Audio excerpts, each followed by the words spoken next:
everyone, and welcome to the Are You Veda Podcast, where we share the stories of wellness entrepreneurs. In this episode, we have an amazing guest. I met her at the Vail Farmers Market, and we just started talking, and the conversation sprung up, and I started to hear about the amazing work that she does. And she began her journey as a health coach. She's a renowned speaker, a best-selling author, and leader in the field of compassion. She is the founder of the Compassion Code Academy, a transformational training program, and the creator of the Light Method. Her mission is clear and it is powerful. It is to help people love their life after loss, and no matter what that loss. Thank you, Laylani, for being here. Welcome. Thank you so much for having me. It's such a pleasure. And it did feel like such a instantaneous connection when we met at the market. So I'm so glad that led us here. Yes, me too. I would love to start with, what is the Light Method? Yeah, so the Light Method was actually born a long time ago, maybe 13 years ago now. And it originated as just this idea that I wanted to help people find their light after loss. And interestingly, I kind of ended up putting it aside for many years. And I went about creating so many other things. I created something called Surviving to Thriving. I created the Compassion Code Academy. I wrote my book. I created a marriage program for connection. And it became clear to me only in the last year that there was this overarching umbrella. It wasn't all these siloed elements of healing. It was actually an entirety of the body of work that I'd been doing for years. And so it came clear to me when I was sitting with it that the Light Method was actually all of the pieces of healing combined under one umbrella. So the light, it actually stands for the L, it's an acronym, and the L is for loss and liberation. So we go through a loss, and through that loss is a liberation. It's freeing us from whatever our past was, even if it was something that we wanted. And through that liberation is the beginning of this hero's journey. And so the I is integration. Integration is how we support ourselves through that journey, whether that's getting support from somebody else or going on an internal journey, whatever that may be. And then the G is growth through compassion. And that is about really the Compassion Code Academy. It's really about self-love, self-compassion, and how that leads to our healthy and effective communication with others, and then allows us to lead in the world. The H is heart-centered practice, because compassion isn't something we just do once and it's we're good. It's a practice. It's something that we have to practice daily, internally and externally, how we treat ourselves, how we talk to ourselves in our head, and then how we then express ourselves outwardly. And then the T is for transformation into leadership. And that is how we show up in the world, how we walk the talk, how we stay in alignment with the value of being a compassionate person, both internally, again, as important on the inside, how we treat ourselves, as it is on how we treat others. So the Light Method is really the embodiment of every one of these elements, and it's the transformational journey. So it's you start with the loss, you start with the heartbreak, you start with the broken open, and then you navigate through this journey to the point where you can actually then support other people. And why was this important to you? What was the earliest memory that shaped this work that you do? Well, as I shared with you, I went through the tragic loss of my mom now almost 18 years ago, which is hard to believe, honestly. But my mom died in a really sudden accident.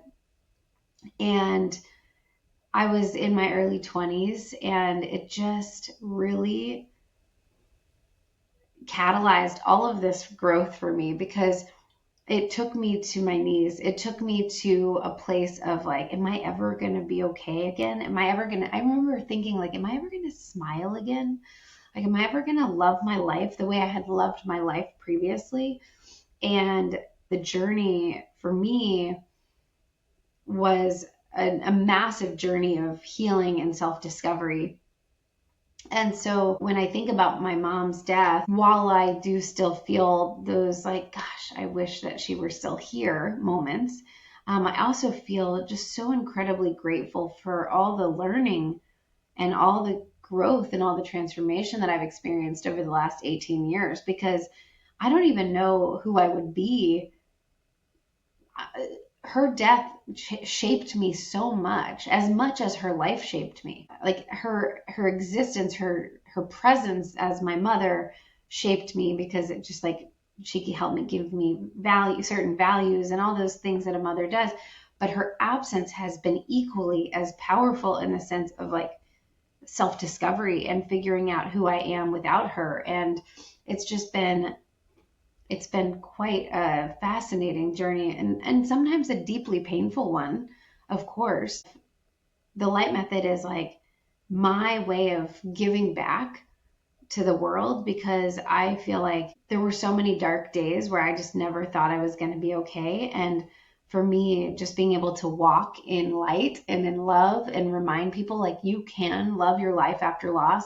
It isn't over. Like loss doesn't mean that your life has to be over. It means that the life you knew might be over. The life that you had, or the person, the way that it was, might be over. And you can love life again. You can love yourself. You can love your daily life. And so that is what the light method was about for me. It was just about, I want to share with people the importance that like loving your life after loss is possible. There's hope. That's really beautiful. As I was doing some research to prepare for this podcast, I came across an Instagram account called The Love Notes from Your Mom. And I thought it was absolutely beautiful. Will you tell us a little bit about why you started that Instagram account, and how does it influence you, and what the impact that's had on other people? Yeah. So I have a 10-year-old daughter and a 7-year-old son at the time of this. When Isla, my daughter, was about 4 or 5 years old, there was one night and she was having a hard time sleeping, and I was leading her through a guided meditation. And she opened her eyes, and she's like one of those, people say they're an old soul. Like Isla has been on earth many times before, and like maybe as my own mother even. But anyway, she opened her eyes. She's like in this meditation. She's like going to sleep. She opens her eyes. She looks me dead in the eyes, and then she takes my hands in her face, and she goes, "I wish you could be everybody's mommy." And No. I was so touched by, one, how sweet and beautiful that was, and how loving it was. And also, I have a really big heart for children, like in general. Like, the thing that makes me cry the most is when children are suffering. Like, that's just like one of those things where, like, oh, it just hurts me.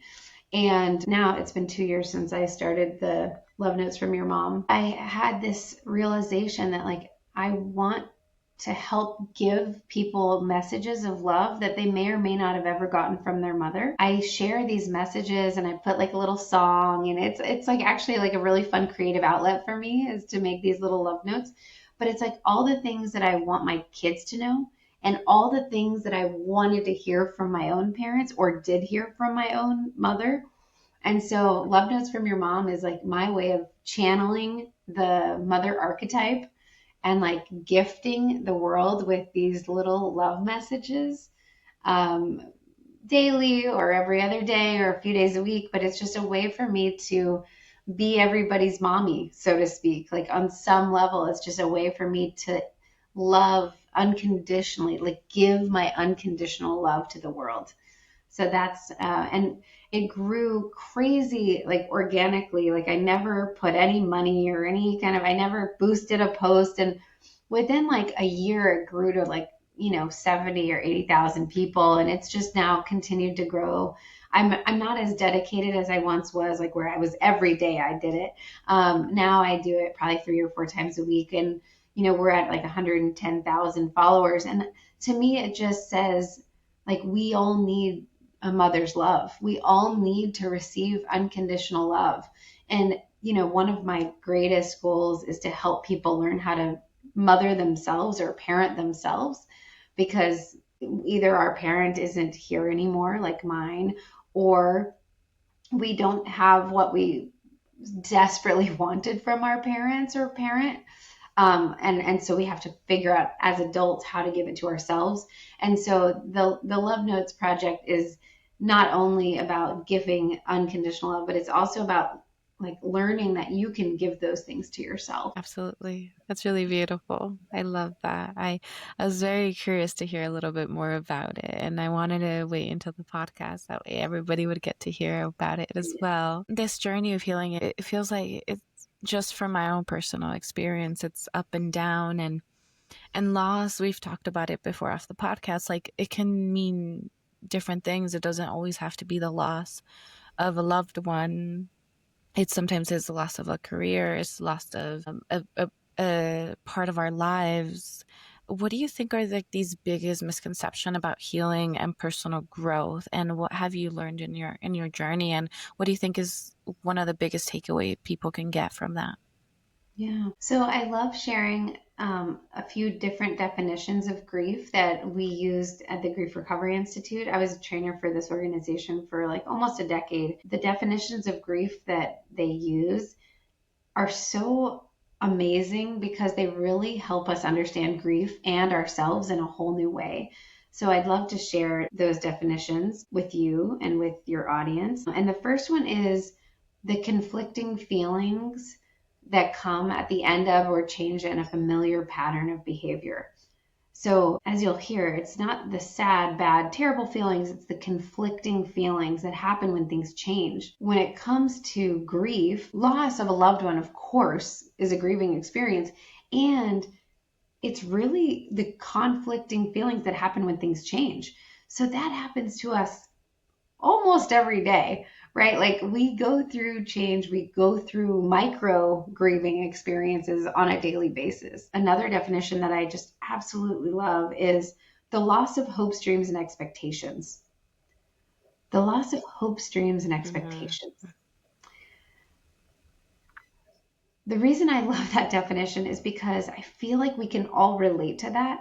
There's a dream that we had that didn't come to fruition, a relationship that we thought was going to work out that didn't, a job, or you applied to a certain university and that's been your dream since you were a child and it didn't work out, they didn't accept you. That rejection is a loss of a hope, dream, and expectation. So it's like all those things that we have envisioned for our future, whatever we thought it was going to be. I thought that I was going to have a better relationship with my in-laws.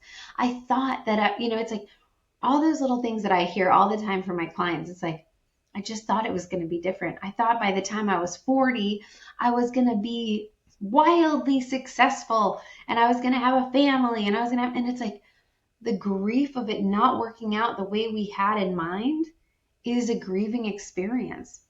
We also can experience loss of identity, loss of connection with ourselves, loss of connection with our intuition. When I was talking recently to a woman who went through a really, really difficult divorce, and one of the things she mentioned was just how over the course of the final years of her marriage, she lost her intuition because of the way that her husband had been relating to her.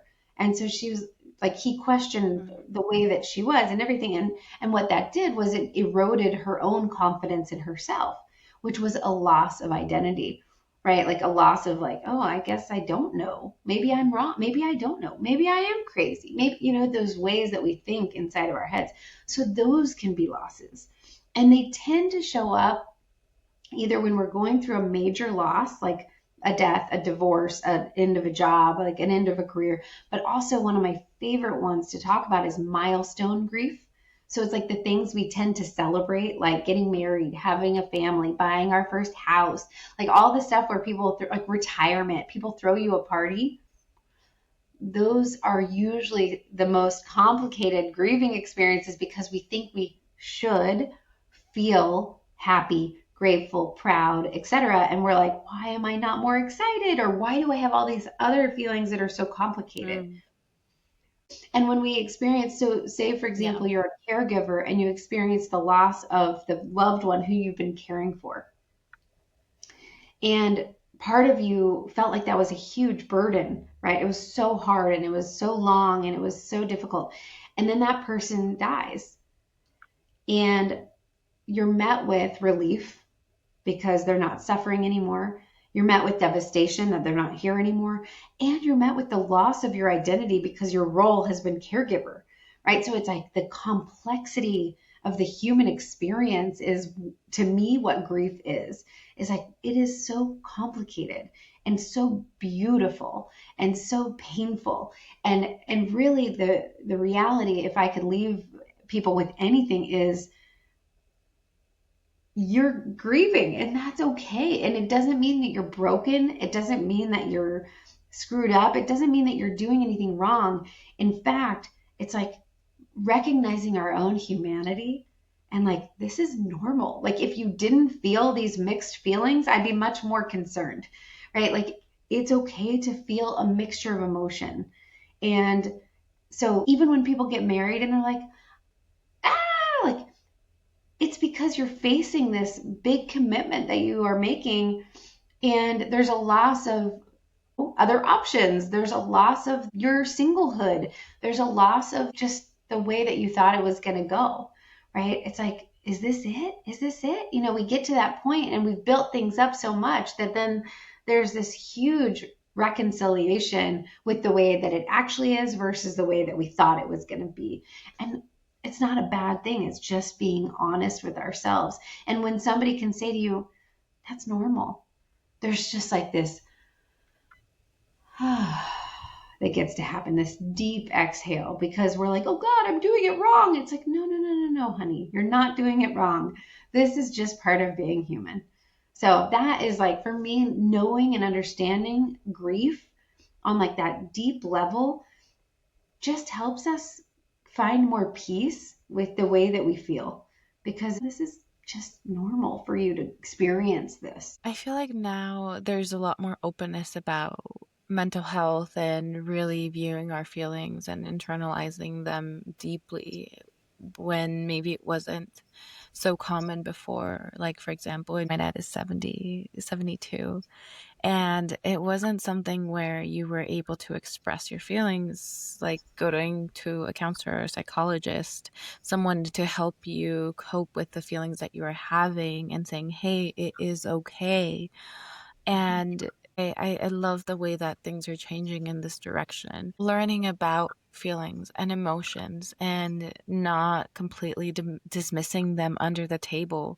And something especially like grief, I absolutely love the definition that you have for that, because it is something so complex and it can apply to different areas of our lives. And so if someone that we have in our lives that is experiencing grief, like, I love this saying that you have, how do we say the right things when the wrong things happened? How do we say the right things when something wrong happens, to ourselves and to others?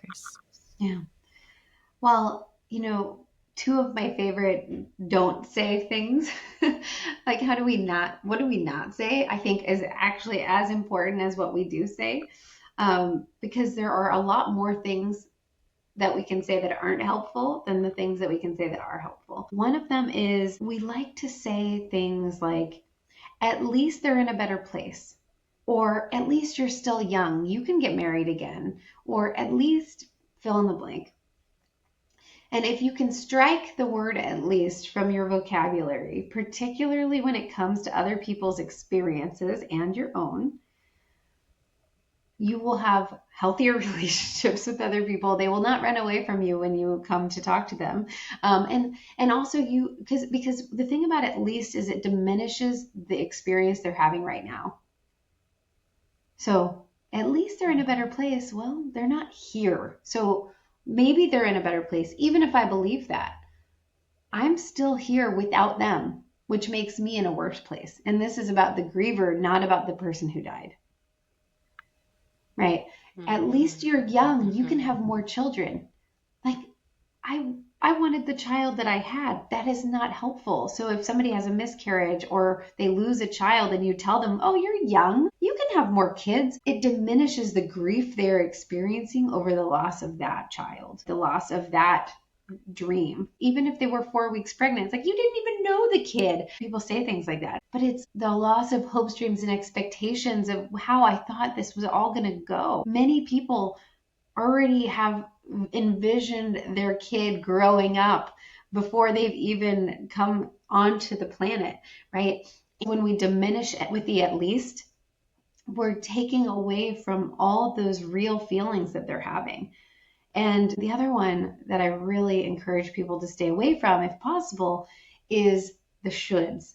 We should ourselves and we should other people. You should do this. You should do this. You should really do this. You should be over it by now. You should see a counselor. Like, you should, like, the shoulds don't really create connection. And so if you can eliminate the at least and the should, you will be on your way to a healthier relationship with the people in your life, including yourself. Those are two of the most obvious ones. There are, and I can send you this later if you want to share with your audience, but I have this thing called the Compassion Code Starter Guide, which is basically the cliff notes to my book. But there are a bunch of, like, don't say this, here, don't say this. Like, these are the things that aren't received well by grieving people. But what I'll tell you from a what to say is really what I went back to with what I said about grief. It's acknowledge and validate. The best thing we can do for someone is acknowledge and validate their experience. It makes sense that you feel that way. Thank you for sharing. Thank you for sharing that with me. The reason why we say thank you for sharing is because a lot of times it takes a lot of courage to be honest about how we feel. So when somebody shares their heart with you and you say, thank you for sharing, like from that genuine place, like, thank you for sharing that with me. It's acknowledging the courage it took for them to share it. And then you can say something like, it makes sense that you're feeling that way. What you said, just the thank you for sharing, and it reminds me of community circles. I've been to many community circles and cacao ceremonies. And one of the beautiful things about those types of ceremonies is people gathering together, sharing from a space of vulnerability. And one of the agreements of the circle is that you don't have an opinion about what they said. You're just like, thank you for sharing. Like, I am here for you. That is all. And it's something so profound and beautiful just to be heard and seen for what you are, and not to be like, well, here's, let me tell you how to fix it, or you should have done this, or like all these different like misconceptions or personal beliefs put upon somebody else based on what you think about their situation, instead of completely just being like, hey, I hear you and I understand. And that's absolutely beautiful. I completely agree and resonate so much with that. Yeah. And I hear you is another beautiful one. Like, I hear you. I see you going, what you're going through. I can't imagine. And I witness you walking through this. You know, people have this tendency to be like, you're so strong. The thing about being strong or telling somebody else, be strong for your children, be strong for your mother. It's really basically saying, pretend you're fine for them. The strength, the real strength, in my opinion, comes from the vulnerability and the connection. Instead of being like, be strong for so and so. It's like, wow, I really see you being so honest and open. Thank you for your vulnerability. Because really, it's encouraging people to share openly about how they're feeling. And it's encouraging that, how do we not take on the weight of the world when we're listening to people's shares? Because part of why we want to fix it is because we're uncomfortable. Because we're like, oh, I don't know what to do with this. Like, you're crying and I don't know. Especially like a lot of our listeners are people in the healing space. whether it's entrepreneurs or it's people who are giving to somebody else. And a lot of our listeners are givers. And so a lot of the times it's like, how do we not take on other people's energy when we are being the holders of the space? Right. Absolutely. And it's such an important thing to know, because otherwise we burn out and then we can't continue to be the space holders. And it's like, if everyone needs a life preserver, then who throws out the life preservers? So we have to take care of ourselves so that we continue to be the people who can serve and hold the space for other people. So one of the things, when people are crying, by the way, I take it as such a gift. Again, like, because tears are so sacred and they're so cleansing. So when I see somebody crying, the mindset I have in my head, instead of like, oh no, is, oh yes, like this is good. Because what it means is that they are getting it out, whatever it is. And so I think of those tears as a sacred gift that they're giving me, because they feel safe enough to share them. Because if I created a safe enough space that they're crying, then we get to clear something that was stuck inside before. And so whenever somebody's crying, they're like, I'm so sorry, because people apologize for tears all the time. I say tears are better out than in. And they're like, okay, thank you. So just passing on that little love nugget of tears are better out than in as one way, but it's also a mindset from the perspective of the person holding space. It's like, tears are better out than in. It's good. This is good. I didn't do something wrong. I didn't hurt them. They needed to clear that energy out. They needed to clear it out, because tears repressed can make us sick. Repressed sadness can make us sick. When it comes to continuing to be able to hold space, the first step is really the mindset. So I like to say people are not broken. They might be brokenhearted, and broken hearts can heal.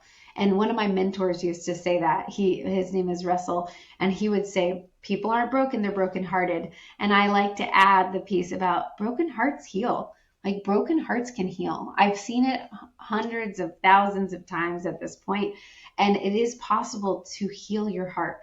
And it's kind of like that Japanese pottery. I don't know if you've ever seen that image of like the broken pottery that then has like the gold, they seal it with gold. So it's actually more beautiful when it's broken than when it was whole in one piece.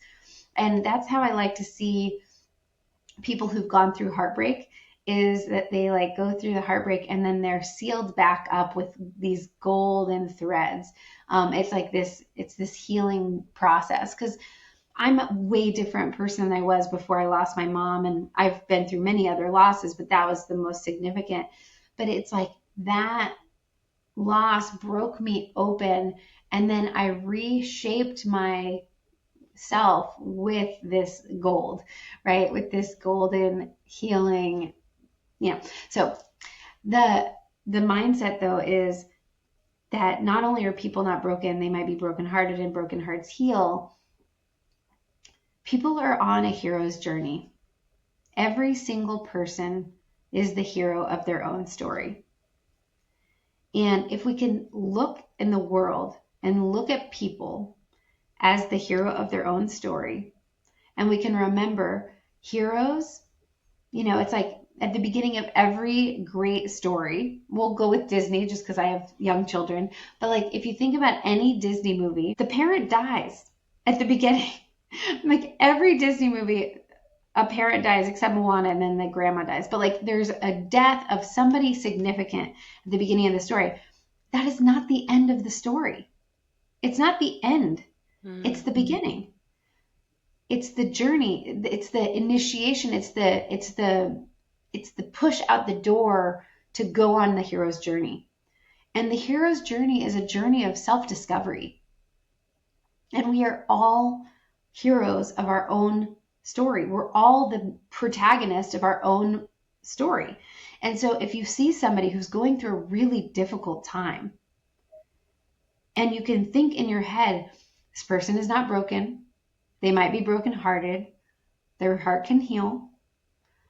They are the hero of their own story, and this is part of their growth in this life.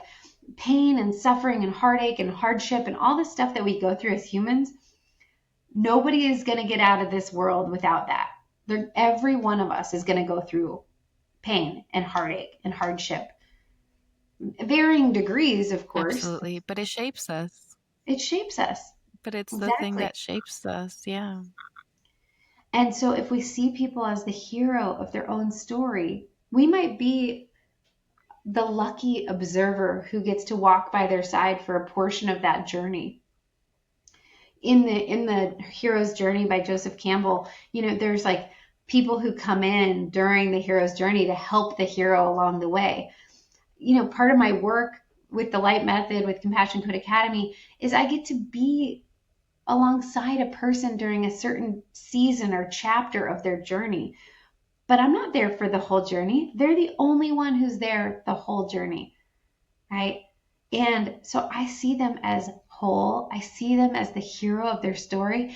And I'm like, okay, I wonder how this tragedy, this heartbreak, this challenge is going to shape them into this incredible person. And my goal as their witness and as maybe a guide for a certain tiny portion of their journey is just to believe in them and to love them where they are and to see them and to continue to breathe hope into their life, that life can be beautiful even after heartache, even after loss.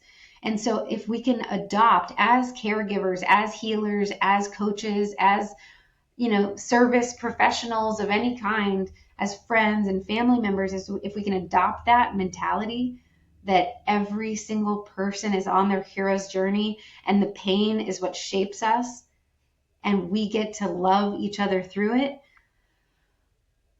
that pressure to fix it, make it all better, we can let that go. It releases the pressure of having to fix things. If you have that tendency of like, oh, well, I just need to make it better. I need to fix this. I need to fix this. There's no, just to witness and observe and be there, to allow them to experience, allow ourselves. It's a powerful thing to witness things for what they are. And it makes me think of like the lotus and muddy water. It's like life is not just rainbows and butterflies. Mm-mm. And there's the dark aspect of who we are and what we experience. And everyone goes through difficulties in their lives and losses. And they grieve different things. And it's beautiful to see that part, not try to shove it down, bring it to light, because I think that when we bring things to light, that's where the healing happens. Yeah. And when we repress and leave it under there, it's not something that ever can come up and experience the light. And with like the release of tears, like that's every time I cry, I feel way better. Yeah. and it's after that release. Mm-hmm. And I feel like in a world where we're going faster and faster, and there's this feeling of like this intention back to slowing down things. And I think that is super important, to slow down, to experience what we're feeling. And especially like if you are an entrepreneur and you're trying to achieve something in a culture obsessed with achieving. And I definitely fall into this category sometimes where it's like, I just want to go, go, go. But how do we stay rooted in like compassion, building resilience, honoring our feelings, and really preventing burnout and this repression of emotions? Yeah. It's such a great question. And I think that, so many people, including me and you, struggle with the fast paced nature of life these days. And also just the tendency to push aside how we feel to like get to wherever we're going. What I've found is if I push past and I don't give myself space, then I can't actually get anything done. So what I've noticed is if I give myself, say, for example, I'm exhausted and I really need to film 3 videos. And I'm like trying to film the videos, and they're just like, like it's so painful. And usually they're not very good. But if I can remember, like, I'm going to go take a 10-minute nap or a 20-minute nap or a 3-hour nap or whatever it is. But then I wake up when I'm up from that nap and I go back to recording. I finish it so fast because I took care of myself. And so, there's been this whole, it's like, oh, self-care is selfish. And I know we're really trying to move away from that. And it's kind of similar to what I said earlier. It's like, if we don't take care of ourselves, then our ability to care for others diminishes. There are diminishing returns, right? So it's like, I give and I give and I give and I give and I give and I give and I give and I burn out. And if I set healthy boundaries and I take care of myself on a daily basis, I find space in my daily life, even if it's for 1 minute every hour, to take care of myself, then what I have to give is so much more than what I have to give when I plow through and push past. So it's really creating a relationship with ourselves where we can listen in and check in. Like, I have a tendency, and I don't know about you, but I have had a tendency all my life to check in with other people. And how are you? Are you doing okay? Is everybody okay? Like, I'm always checking in. And the person who I neglected to check in with was myself. And so one of the things I've been really working on is when I notice myself checking in with other people is to pause and be like, how are you? How are you doing, self? And I like take a moment, I put my hand on my heart. Sometimes I go to the bathroom so that I have like an actual alone space. This is like one of the few, as a mother and a wife and a business owner, like one of the few spaces I actually have alone time is in the bathroom.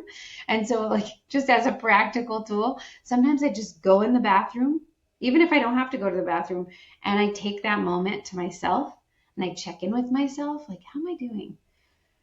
Close the door. How am I doing? Am I tired? Am I hungry? Do I need to rest? Like, do I need to drink some water? Like, what are my needs? What are my feelings? And even just that like 1 minute check-in with myself can be so helpful to get through the rest of my day. Sometimes I get to the end of the day of my work day and my kids come home and I realize like, oh my gosh, I haven't eaten. I didn't eat lunch. And it's like 4 o'clock in the afternoon. And so I'm like, okay, I'm going to have a little snack. And I also realized like, okay, we have 5 hours till bedtime. Like from 4 to 9 is like full on mom mode. And I'm like, I'll say to my husband, my kids are old enough now that I can like kind of disappear for 20 minutes and they won't even notice. But I am like, I need 20 minutes to go close my eyes to make it through the rest of the day with generosity of spirit. And so I'll go take a 20-minute nap and come back rejuvenated, ready to be a mom, ready to make dinner and do the chores and be present and connect and all the things that they want me to do and that I want to do. And so that's been really huge, is just remembering like, put on your own, people say it all the time, put on your own oxygen mask first. And it is hyper imperative when you are a giver to do that, to take care of yourself, even if it's in 1 minute increments throughout the day. I have 1 minute before my next meeting. I'm going to take 1 minute. I'm going to just breathe the whole time for 1 minute. And that can just be a game changer. So I always say, don't bite off more than you can chew, but you can do tiny little chunks of self-care throughout the day, even if it's 1 minute at a time. Like there's this paradigm about self-care being selfish. I completely do not agree with that. It's like, how can you give from an empty cup? Even from looking at that physically, how can you pour into somebody else's cup if your cup is empty? Like, you need to take care of yourself. And it's the most selfless thing to do, because when your cup is full and overflowing, you're able to fill other people's cups. You're able to give your authentic self and your love into its most fullest and beautiful expression to the people that you love and to the work that you love. But how can you do that if you are not feeling well? It's so important for us to be able to do that, because like us experiencing a human being on one day is not what we will experience on a different day. Like, talk to me when I'm tired. I can get really pissy and angry. And I was like, I have like the shortest temper ever. Like, I am not someone you want to be talking to. But if I'm rested, like, it's like the same thing. Like, if I wake up in the morning and I'm like super rested and I'm like, good morning, like, hello, like, hello to the world, like, like, hi, hubby, and like, I love you. But if I did not sleep well, I'm like, oh, please do not freaking talk to me right now.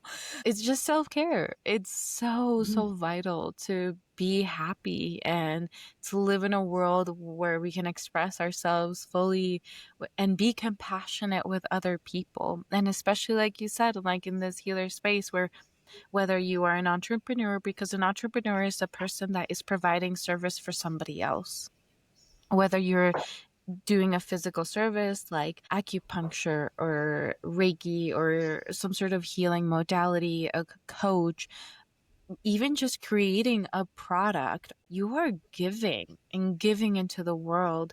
And so it requires a huge amount of energy. And I am saying this so much to myself as well, like, give to yourself first. It is not selfish, because I've been in that situation where I've been so burnt out. I'm like, I don't even know if I want to do this anymore. But it always comes back to, oh, well, I just needed to rest. I just needed to take time for myself and check in and breathe and be like, okay, I can keep going. I want to keep going, rather than just pushing forward just to be obsessed with achievement and move. Our Are You Veda training, one of the 16 principles of intelligence was rest and activity are the steps to progress. And you can't get progress without rest, and you can't get progress without activity.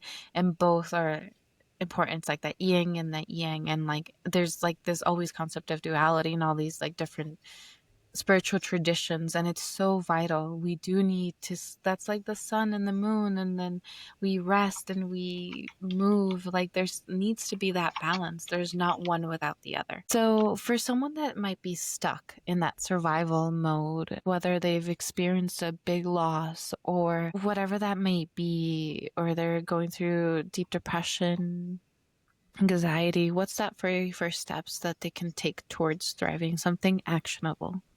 When it comes to the baby steps to begin moving from surviving to thriving, one is just, first is just the acknowledgement. I'm alive. I'm surviving. I've made it this far. I'm here today. I've overcome everything that I had to overcome to get to right now. And that was a lot. And so the acknowledgement of past self who overcame everything it overcame just to get to right here, right now, today.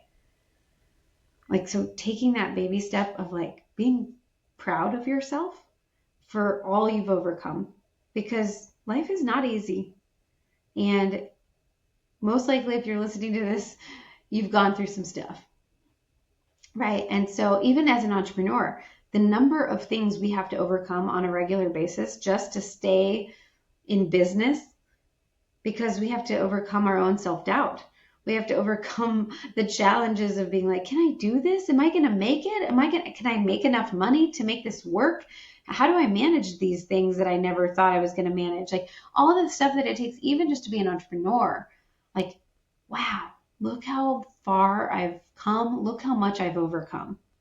So that step one to moving from surviving to thriving is just taking pause and acknowledging the journey you've been on.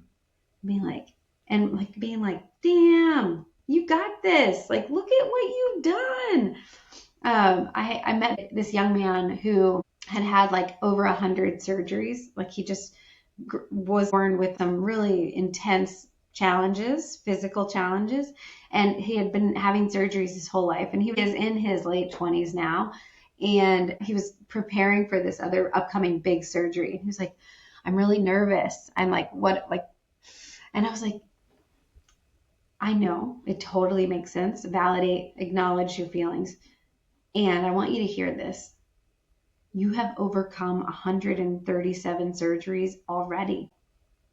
You are a miracle. Your body, because he was mad at his body for all the stuff that he'd been through. And I'm like, you and your body have recovered from 137 surgeries already. Yes, you're scared, and that's totally valid.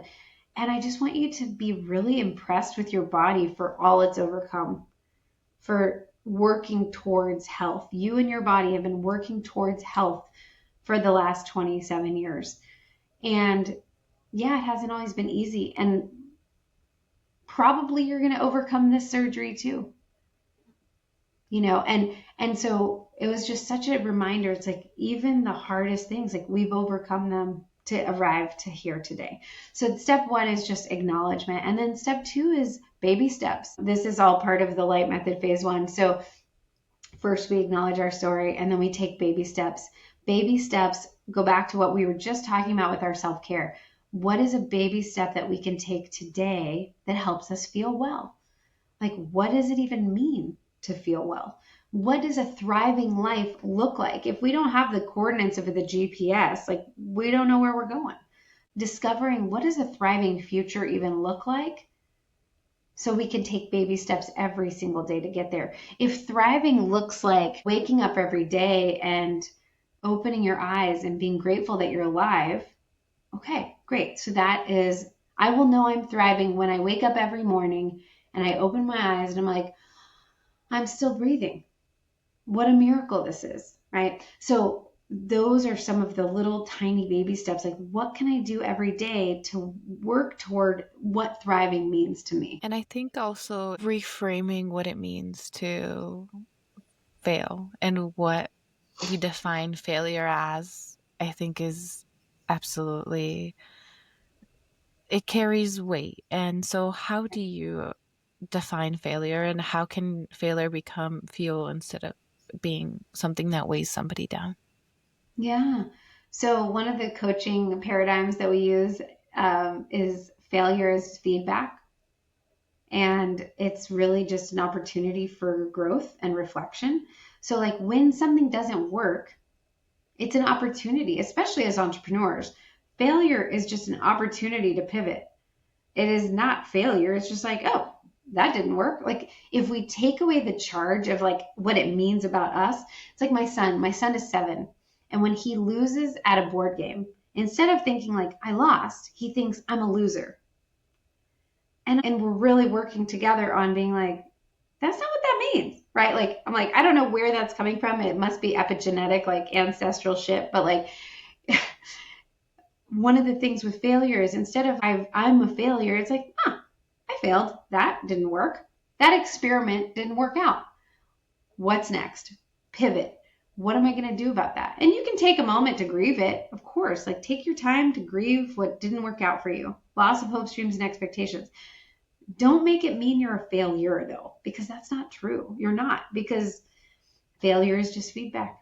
It's not anything about you. It doesn't mean that you're bad or wrong or stupid or incapable or any of that stuff. It just means that this particular experiment didn't work out the way you thought it was going to. So grieve it and then make a new decision. If someone only remembers one idea from this conversation, what would you hope it would be? You are not broken. You might be brokenhearted. Broken hearts can heal. And whatever you're going through is part of being human. And it's okay to ask for help. Sometimes shame loves living in the shadow. And if we feel shame about how we feel, then we can feel that way forever. And if we can just get the courage to say, I need some help, I need support, like that shame, there's nowhere for it to live in the light. And so I really just encourage you to remember that like you're not broken. You may be brokenhearted. Broken hearts can heal, and it's okay to ask for help. Thank you, Laylani. Yeah. Thank you.